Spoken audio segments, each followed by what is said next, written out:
नमस्कार दोस्तों, ढोल में पोल चैनल में आप सब मित्रों का हृदय से अभिवादन करता हूं। दोस्तों, आज हम देखेंगे कि शिव जी जो है किस तरह से वन में गए, वहां वनवासी ब्राह्मणों ने उनकी किस तरह से पिटाई लगाई डंडों से, किस तरह से उनके लिंग को उखाड़ फेंका और उसके बाद जो है किस प्रकार वो परेशान होते रहे सभी देवता ब्रह्मा विष्णु आदि।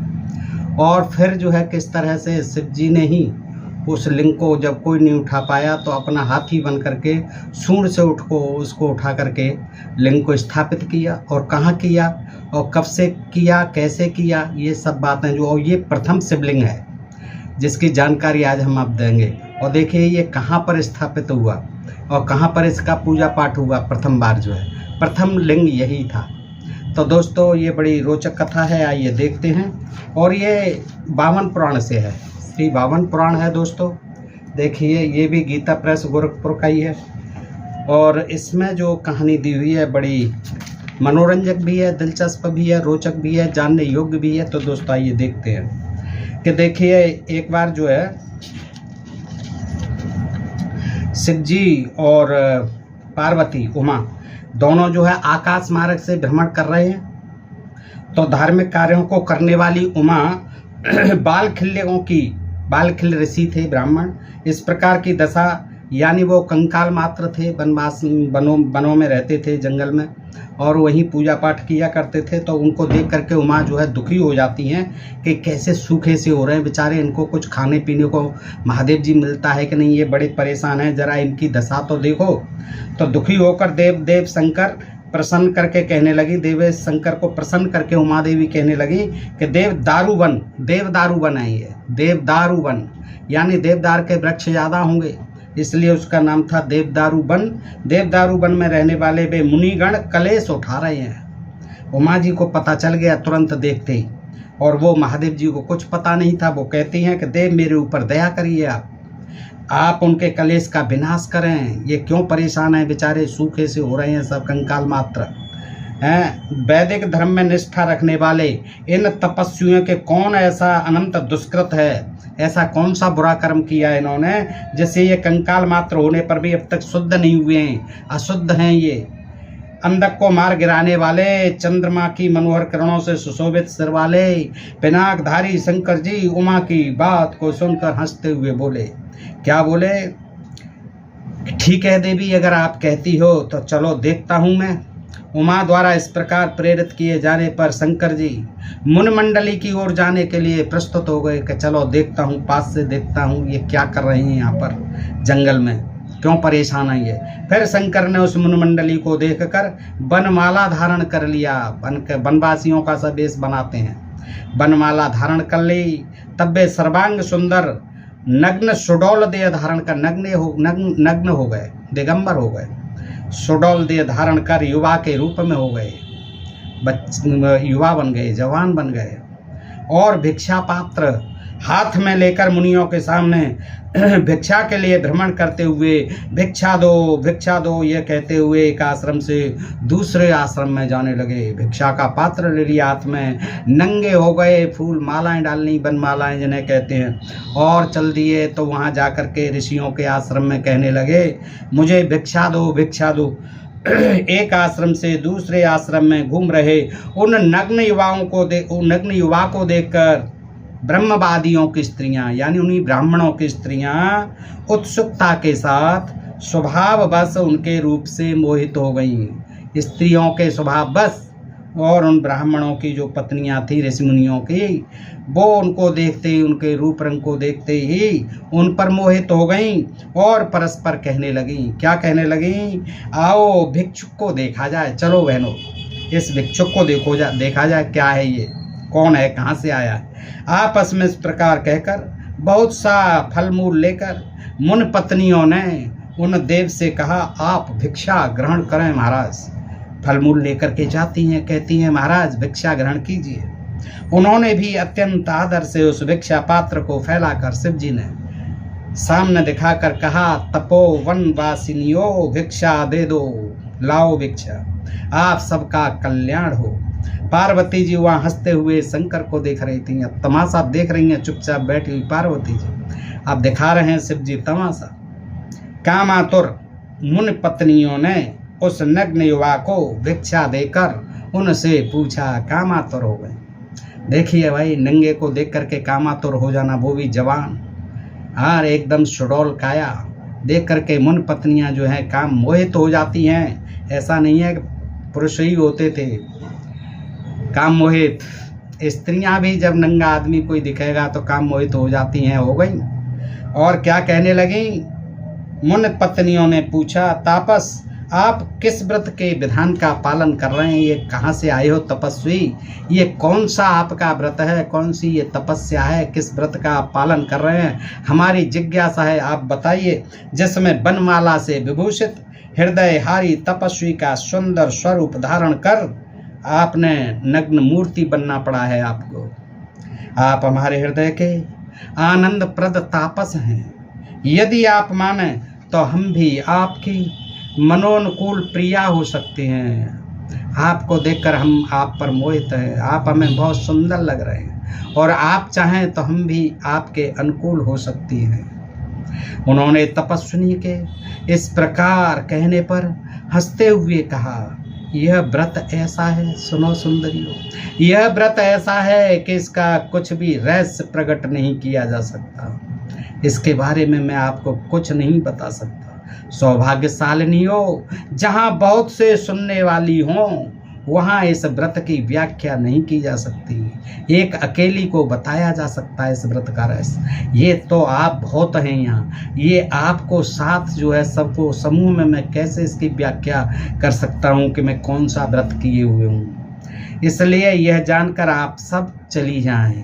उनके ऐसा कहने पर उन्होंने मुनि से कहा, मुने, हम सब यह जानने के लिए चलो एकांत में चलती हैं, क्योंकि हमें महान कौतूहल हो रहा है। चलो एकांत में चलते हैं, वहाँ बता दीजिए आप, क्योंकि हमारे मन में यह जानने के लिए कि आखिर आप हैं कौन, क्यों ऐसा नग्न रूप धारण करके हमारे बीच में आ गए हो भिक्षा मांगने। हमारा बड़ा कौतूहल है महाराज, आप हमें चलिए एकांत में ले चलिए, चलिए चलते। यह कहकर उन सभी ने उनको अपने कोमल हाथों से पकड़ लिया। कुछ काम से आतुर होकर कंठ से लिपट गईं, और कुछ ने उन्हें भुजाओं में बांध लिया। कुछ स्त्रियों ने उन्हें घुटनों से पकड़ लिया। कुछ सुंदर स्त्रियां उनके केस छूने लगीं। वाह, क्या जटाएं महाराज आपकी, आहा क्या घुटने हैं चिकने चिकने आपके। और कुछ उनकी कमर से लिपट गईं। ओह, आनंद आ रहा था, शिव जी की कमर से लिपट गईं ब्राह्मण पत्नियां। और कुछ ने उनके पैरों को पकड़ लिया, वो तो पैरों से चिपट गई। मुनियों ने आश्रम में अपनी स्त्रियों की अधीरता देख, ओ इतने में ही महाराज जो आ गए तपस्वी जो है जंगल से। उन्होंने जब देखा, ब्राह्मणों ने, मुनियों ने, कि आश्रम में ये हमारी पत्नियां जो ये क्या कर रही हैं, गजब, ये कौन है, इससे लिपटी चिपटी हैं, तो वो क्या करते हैं, देखते ही मारो मारो इस प्रकार कहते हुए हाथों में डंडा और पत्थर लेकर शिव के लिंग को ही उखाड़ कर फेंक दिया। मारा पीटा डंडों से, पत्थरों से। और उन्होंने जो है जब नंगा देखा, गुस्सा आया कि ये क्या कर रहा है हमारी पत्नियों के साथ, लिंग को ही उखाड़ फेंक दिया। लिंग के गिरा दिए जाने पर भगवान शंकर अंतर ध्यान हो गए, भाग गए। उमा जी देख रही थी, पहुंच गए उन्हीं के पास। वे भगवान रुद्र उमा देवी के साथ कैलाश पर्वत पर चले गए। इधर वो कट गया, लिंग जो है गिर गया उनका, उखाड़ के फेंक दिया। देव देव शंकर के लिंग के गिरने पर प्राय समस्त चर अचर जगत नष्ट हो गया, सारा नष्ट हो गया। भाई उससे क्या प्रभाव पड़ रहा था, गिरा तो कटा तो शिव जी का था लिंग, उखाड़ा तो शिव जी का था। अब संसार को क्या परेशानी हो रही थी। तो ये कहता है लेखक कि शंकर के लिंग के गिरने पर समस्त अचर चर नष्ट हो गया, सारा संसार ब्रह्मांड नष्ट हो गया।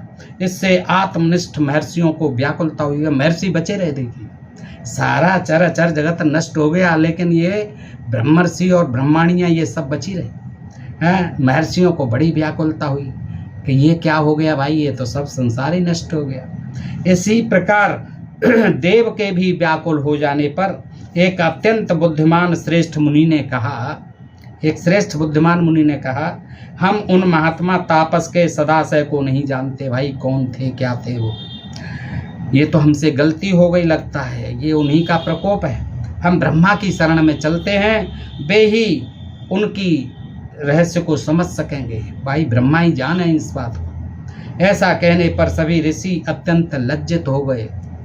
फिर वे लोग देवताओं से उपासित ब्रह्मा के लोक में गए। वहां देवेश ब्रह्मा को प्रणाम कर लज्जा से मुख नीचा करके खड़े हो गए। उसके बाद ब्रह्मा ने उन्हें दुखी देखकर यह वचन कहा। क्या कहा? अहो, क्रोध करने से तुम सबका मन कलुषित हो गया है। तुमने इतना क्रोध किया भगवान शिव के ऊपर, इसलिए तुम मूढ़ हो गए हो, तुम पागल हो गए हो। मूढ़ बुद्धि वालो, तुम सब धर्म की कोई वास्तविक क्रिया नहीं जानते। आप शिव जी को भी नहीं जानते पहचानते। कैसे तुम धर्मकर्मी हो? अप्रिय कर्म करने वाले तपसो, धर्म के सारभूत रहस्य को सुनो, जिसे जानकर बुद्धिमान मनुष्य शीघ्र ही कर्म का फल प्राप्त करता है। आप लोग आश्रम में रहते हुए भी क्रोध तथा काम के वशीभूत हैं। ज्ञानियों के लिए घर ही आश्रम है और अयोग्यों यानी अज्ञानियों के लिए आश्रम भी अनाश्रम है। कहाँ समस्त कामनाओं का त्याग और कहाँ नारीमय ब्रह्मजाल। तुम इस नारीमय ब्रह्मजाल में फंसे हुए हो। कहाँ तप और कहाँ तो इसी प्रकार का क्रोध जिसे तुम लोग अपने आत्मा यानी शिव को नहीं पहचान पाए। आओ हम सभी लोग हाथ में शूल धारण करने वाले, ब्रह्मा जी तो ब्रह्मा जी थे, जान गए सब कहानी। चलो त्रिनेत्रधारी भगवान शंकर की शरण में चलें। चलो अब उन्हीं की शरण में चलते हैं। तुम सब लोग उन्हीं देव देव के प्रसाद से पहले जैसे हो जाओगे। कोई चिंता मत करो, पहले जैसे ही मस्त हो जाओगे तुम। ब्रह्मा के ऐसा कहने पर वे लोग उनके साथ श्रेष्ठ पर्वत कैलाश पर चले गए और वहां उन लोगों ने उमा पार्वती के साथ बैठे हुए शंकर का दर्शन किया। उसके बाद संसार के पिता में ब्रह्मा ने देवों के इष्ट देव, तीनों लोकों के स्वामी वरदानी भगवान शंकर की स्तुति करनी आरंभ कर दी। ऋषियों और ब्रह्मा ने जब इस प्रकार शंकर की स्तुति की, तब महादेव शंकर ने कहा, भय मत करो, अभय हो जाओ, भय मत करो। जाओ, तुम लोगों के कल्याणार्थ लिंग फिर भी उत्पन्न हो जाएगा। चिंता मत करो, आपके कल्याण के लिए मेरा लिंग जो है पुनः स्थापित हो जाएगा, फिर उत्पन्न हो जाएगा। चिंता मत करो। उखड़ गया तो उखड़ जान दो, आपने गलती कर दी, उखाड़ फेंका, अब फिर से हो जाएगा उत्पन्न। मेरे वचन का शीघ्र पालन करो, लेकिन जो मैं कहता हूँ उसका पालन करो। लिंग की प्रतिष्ठा कर देने पर निस्संदेह मुझे अत्यंत प्रसन्नता हो। मेरे लिंग की प्रतिष्ठा करो, उसका सम्मान करो, उसका पूजा पाठ करो। तुमने ये गलती तो कर दी। जो व्यक्ति भक्ति के साथ मेरे लिंग की पूजा करेंगे उनके लिए कोई भी पदार्थ कभी दुर्लभ नहीं होगा, सब पदार्थ सुलभ हो जाएंगे। जो मेरे उस लिंग की जो काट करके आप लोग उखाड़ करके आप लोगों ने गिरा दिया, उसी की पूजा प्रतिष्ठा करो तो आपको सारी चीज़ें पहले जैसी हो जाएंगी, सर्व साधन उपलब्ध हो जाएंगे, सुख के साधन। तो जानकर किए गए समस्त पापों की भी शुद्धि लिंग की पूजा करने से हो जाएगी। जाइए उसकी पूजा करिए लिंग की और समस्त पापों की शुद्धि हो जाएगी। इसमें किसी प्रकार का अन्यथा विचार आप लोगों को नहीं करना चाहिए। तुम लोगों ने लिंग को गिरा दिया है उखाड़ के, तुम लोगों ने लिंग को उखाड़ के गिरा दिया, इसलिए शीघ्र ही उसे उठाओ, प्रसिद्ध महान सान्यहत्य सरोवर में स्थापित करो। महान प्रसिद्ध सान्यहत्य सरोवर में जाकर के उसको रख दो, गाड़ दो, स्थापित कर दो। ब्राह्मणों, ऐसा करने से तुम लोग अपने इच्छानुकूल मनोरथों को प्राप्त करोगे। सारे संसार में उस लिंग की प्रसिद्धि स्थाणु नाम से होगी। क्या होगी? वो लिंग जो है प्रसिद्ध हो जाएगा सारे संसार में। किस नाम से प्रसिद्ध हो जाएगा? स्थाणु। देखिए ये पहला लिंग है, जो मूल है, जो ओरिजिनल था, जो कटके वो जो गिरा दिया था उखाड़ करके, वही लिंग की बात कर रहे हैं कि उसको वहाँ आप प्रतिष्ठा करो। देखिए पहला लिंग था वो शिवलिंग। कैसे हुआ था ये देखिए रोचक कहानी, और कहाँ पर स्थापित होगा। सारे संसार में उस लिंग की प्रसिद्धि स्थाणुएश्वर, स्थाणु लिंग कहलाएगा। देवताओं द्वारा भी वह पूज्य होगा। उसको मनुष्य ही नहीं, उसको सारे देवता लोग, आप जो आए हो सबको पूजना होगा, सब पूज्य होगा सबके द्वारा। वह लिंग स्थानीय स्वर में स्थित रहने के कारण स्थानीय स्वर नाम से स्मरण किया जाएगा।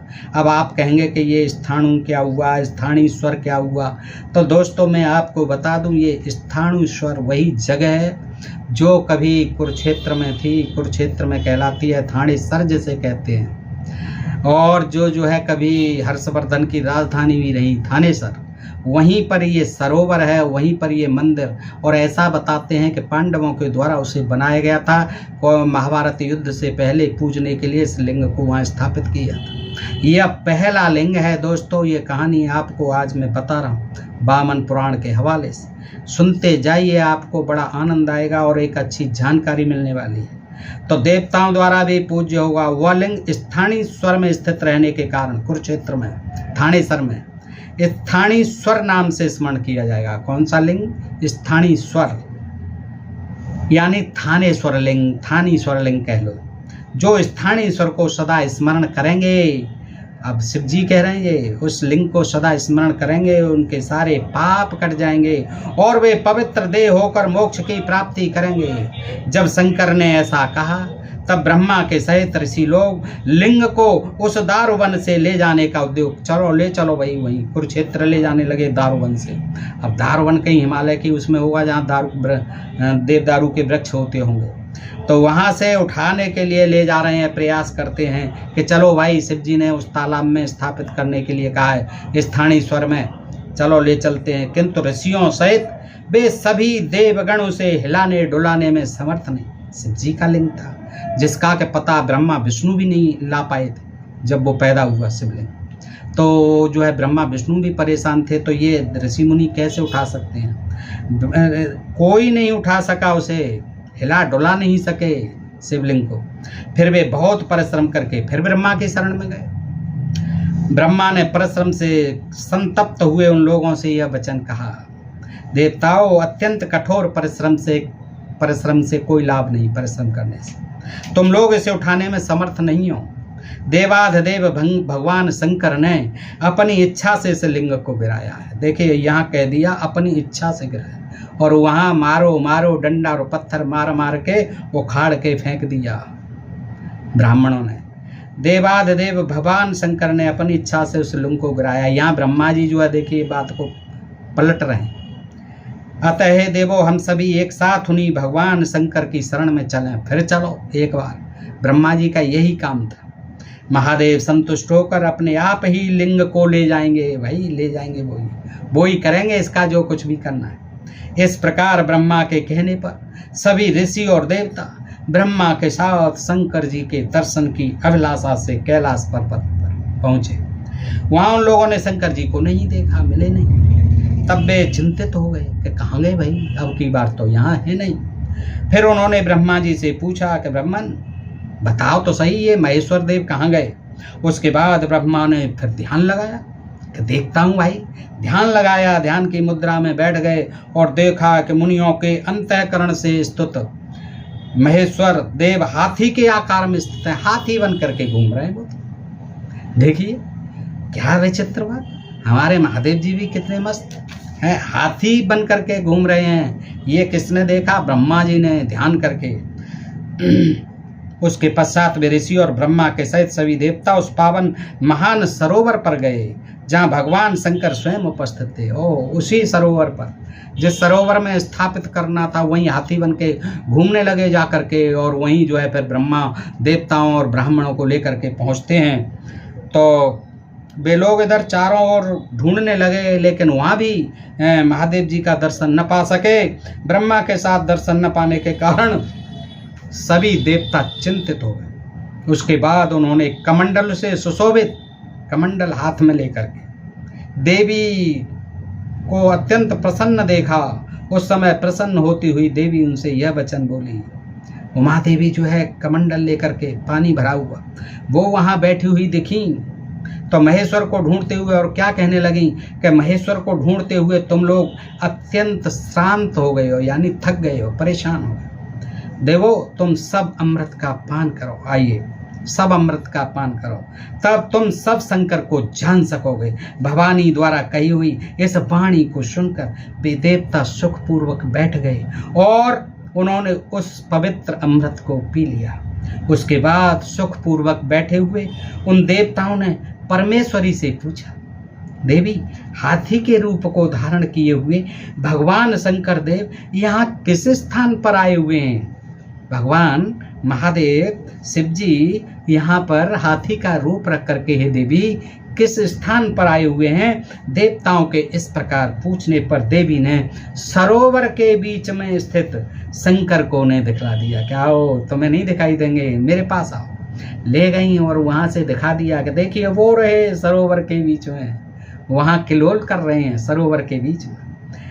ऋषियों के साथ सभी देवता उनका दर्शन पाकर गदगद हो गए, हर्षित हो गए और ब्रह्मा को आगे कर शंकर जी से ये वचन बोले, महेश्वर, आपने तीनों लोकों में बंधित जिस लिंग को छोड़ दिया है, ये नहीं कह दिया हमने तोड़ दिया, फेंक उखाड़ के फेंक दिया, ये कह रहे हैं ब्राह्मण भी ब्रह्मा को आगे कर शंकर जी से ये वचन बोले। ऋषियों के साथ सभी देवता क्या बोले, आपने तीनों लोकों में बंधित जिस लिंग को छोड़ दिया है, तीनों लोकों में पूछता था जो लिंग, उसको आपने छोड़ दिया है, त्याग दिया है, उसे ले आने में दूसरे किसी की शक्ति नहीं है महाराज, उसे कोई दूसरा नहीं उठा सकता और हमारे पास अब वो है नहीं अभी उठाने वाली जो होती हैं क्रेन आदि। इस प्रकार ब्रह्मा आदि देवताओं ने जब भगवान शंकर से कहा, तब देव शिव जी ऋषियों के साथ देवदार वन के आश्रम में चले गए कि चलो भाई ठीक है, आपसे नहीं उठ रहा है तो चलो मैं ही चलता हूँ। चले गए वहां जाकर के जहाँ गिरा पड़ा था, उखड़ा पड़ा था देवदारू वन में, वहां जाकर हाथी का रूप धारण करने वाले हाथी बन के गए, पहले से ही समझदार थे, हाथी बन करके गए। महादेव शिव ने खेल खेल में लिंग को अपने सूंड से पकड़ कर उठा लिया। देखिए क्रेन का काम किया, उनकी सूंड ने क्रेन बन करके गए। शंकर जी महर्षियों के द्वारा स्थित किए जाते हुए उस लिंग को लाकर, यानी पहले तो वैसे ही स्थापित था उनके शरीर में, लेकिन कटते ही और वो भारी हो गया और इसके कारण उन्हें हाथी बनना पड़ा और सूंड से उसे उठाना पड़ा क्रेन की तरह है। तो हाथों खेल ही खेल में अपने सूंड से पकड़ के उठा लिया। शंकर जी महर्षियों के द्वारा स्तुत किए जाते हुए उस लिंग को लाकर सरोवर के पास पश्चिम दिशा में स्थापित कर दिया। दिशा भी बता दी, पश्चिम दिशा में स्थापित कर दिया। उसके बाद सभी देवता एवं तपस्वी ऋषियों ने अपने को सफल समझा और वे भगवान शंकर की स्तुति करने लगे। इस प्रकार पितामह ब्रह्मा आदि श्रेष्ठ देवगणों के साथ भक्त पूर्वक स्तुति करने पर महात्मा ने हस्त रूप का त्याग कर लिंग में संधान निवास कर लिया। इसके बाद महादेव ने ऋषियों के सामने ही प्राय ब्रह्मा आदि देवों से परम श्रेष्ठ तीर्थ के महात्म को कहा, ऋषियों, यह सान्निहित नामक सरोवर मेरे अत्यंत पवित्र एवं महान कहा गया है, अतः मेरे द्वारा यह सेवित किया गया है, अतः यह मुक्ति प्रदान करने वाला है। शिव जी कहते हैं, यहाँ ब्राह्मण क्षत्रिय एवं वैश्य सभी वर्णों के पुरुष लिंग का दर्शन कर ही परम पद का दर्शन करते हैं। समुद्र से लेकर सरोवर तक के तीर्थ प्रतिदिन भगवान सूर्य के आकाश के मध्य में आ जाने पर दोपहर में स्थान तीर्थ में आ जाते हैं। शंकर जी महिमा बता रहे हैं देवताओं। तब सभी देवताओं ने यह वचन कहा, पितामह, हम लोगों को मनुष्यों से बहुत भारी भय हो रहा है, आप हम सबकी रक्षा करें। इसके बाद देवताओं के नेता ब्रह्मा ने उन देवों से कहा, इंद्र, सरोवर को शीघ्र धूल से पाट दो। भाई धूल से पाट दो इसको। इन ब्रह्मा ने कहा, धूल भर दो इसमें, यानी इसको जो है पाट दो, पानी को खत्म करो। ब्रह्मा के इस प्रकार समझाने पर पाक नाम के राक्षस को मारने वाले, देखिए पाक नाम का राक्षस भी इंद्र ने मारा था। पाक नाम के राक्षस को मारने वाले पाक शासन भगवान इंद्र ने देवताओं के साथ 7 दिन तक धूल की वर्षा की। ओहो, देखिए वो पानी की भी वर्षा करते थे, धूल की भी वर्षा करते थे, आंधी भी चलाते थे। तो देखिए उन्होंने क्या किया, पाक शासन, पाक में शासन था उनका, पाक नामक राक्षस को मारा था इंद्र ने। उसने जो है क्या किया, 7 दिन तक धूल की वर्षा की। और सरोवर को धूल से पाट दिया, क्योंकि सूखे में रहना चाहिए ना, पानी का क्या काम है, पानी में परेशानी होती लोगों को घुसने में। पृथ्वी बना दिया, उसको जमीन बना दिया। देव महेश्वर ने देवताओं द्वारा बरसाई गई इस धूल की वर्षा को देखकर लिंग और तीर्थ बट को अपने हाथ में ले लिया। फिर उसका जो है महेश्वर ने अपने हाथ में ले लिया उसका जो है शासन प्रशासन संचालन, कि अब मैं देखूंगा, चलो।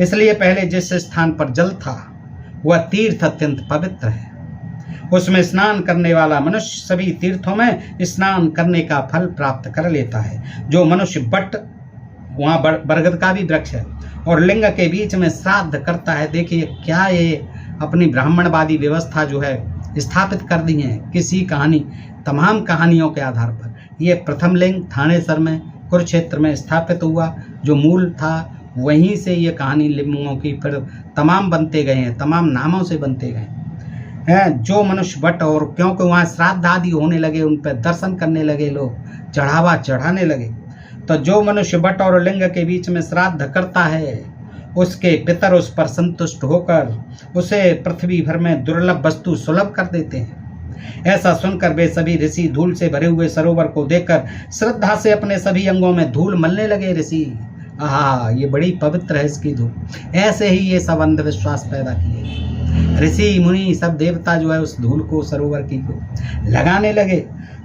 वे मुनि भी धूल मलने के कारण निष्पाप हो गए, क्योंकि उन्होंने बहुत बड़ा पाप किया था, उखाड़ के फेंक दिया था शिवलिंग, और देवताओं से पूजित होकर ब्रह्मलोक को चले गए। जो सिद्ध महात्मा पुरुष लिंग की पूजा करते, असल बात तो वही है, जो सिद्ध महात्मा पुरुष लिंग की पूजा करते वे आवागमन से रहित होकर परम सिद्धि को प्राप्त करने लगे। ऐसा जानकर तब ब्रह्मा ने उस आद्य लिंग को, यानी आदि लिंग को, जो सबसे पहला मूल लिंग आद्य लिंग को बता कर रख करके नीचे रख करके उसके ऊपर पाषाणमय लिंग को स्थापित कर दिया।